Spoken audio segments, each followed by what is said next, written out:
Hey, so recently someone commented on my Amaro Lucano video. So how dare I suggest to use Amaro Lucano in a cocktail? Well, sir, you can F off. Today we're talking about Cynar. As I just got a new bottle, you can see it's pretty full. And this is another Amaro that can be a gateway Amaro. Hey, so recently someone commented on my Amaro Lucano video. They told me I need to do more research and seemed insulted at some of the things that I suggested. So how dare I suggest to use Amaro Lucano in a cocktail? How dare I suggest that you have it as an aperitif instead of just a digestif, as if it was only allowed after a meal? Sorry. I apologize for that rant. Let's refocus on this Cynar. So welcome back to Drinking It In. I am your host, Chris Casara. We are here to help you know more and drink better. And today we're talking about Cynar. As I just got a new bottle, you can see it's pretty full. And this is another Amaro that can be a gateway Amaro.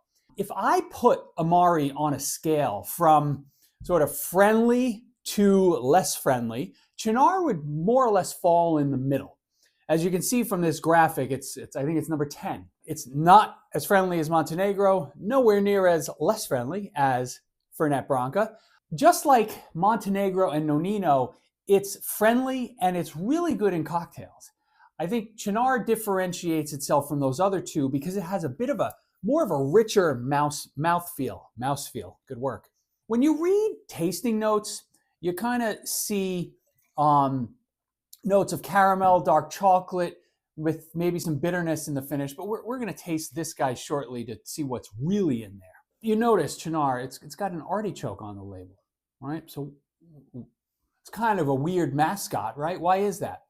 So this is part of the category called Carciofo Amaro, which means that artichoke leaves are the key ingredient in the infusion process to make this tasty beverage. Name the movie. Did you get the reference? All right, let's taste this. First of all, I'm tasting out of my Spiegelau bourbon glass. This glass is just the best thing ever for whiskey and Amaro.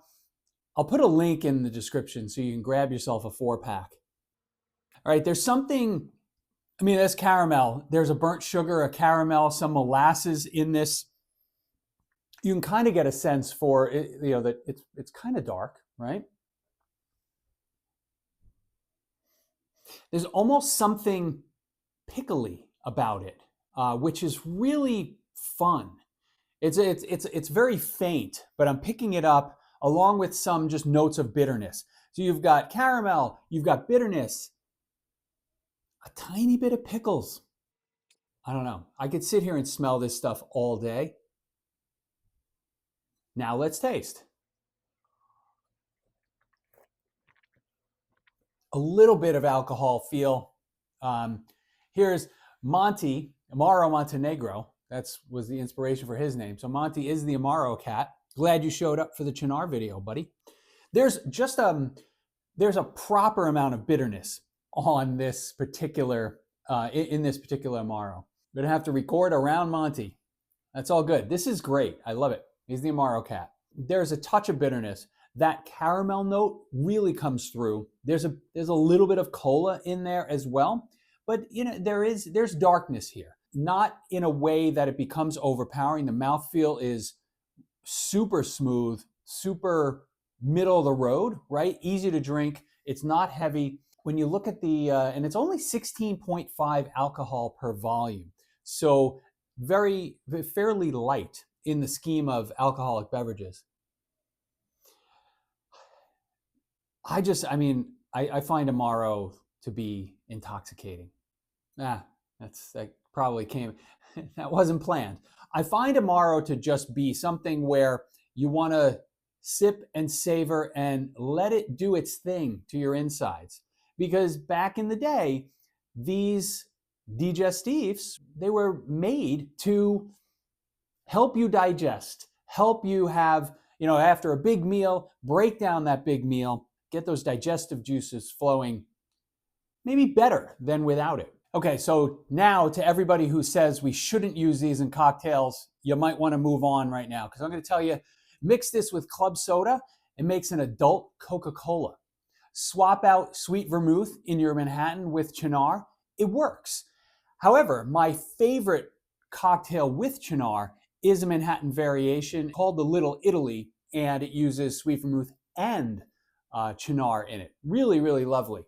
And just for those who think that this stuff shouldn't be put into cocktails, we got cocktail recipes on the back, bitches. I don't know, people are pissing me off these days. I'm fired up. There are a few other Cynar cocktails for you to research. There's a Mezcal Martinez, of which I actually made a barrel-aged version of it, really good. The Chin Up, if you're a cucumber fan. The Chinarita, which is a Negroni variation. And then there's also the 100-Year Cigar, if you like peaty scotch. I'm not a peaty scotch guy, so that's not where I gravitate, but I'm trying to give you the breadth of what this beverage allows you to do. Drink it straight with club soda, before a meal, after a meal, in a cocktail. Just get some Cynar and get it on your bar shelf, your bar cart, and start exploring. I'm going to continue these Amaro videos. I'd love to know, number one, you guys have any experience with Cynar? Do you like it, love it, hate it?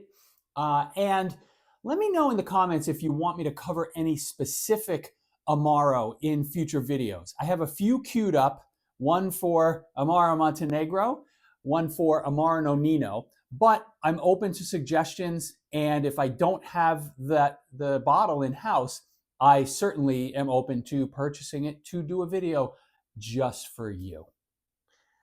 Cheers, folks. I will talk to you guys soon.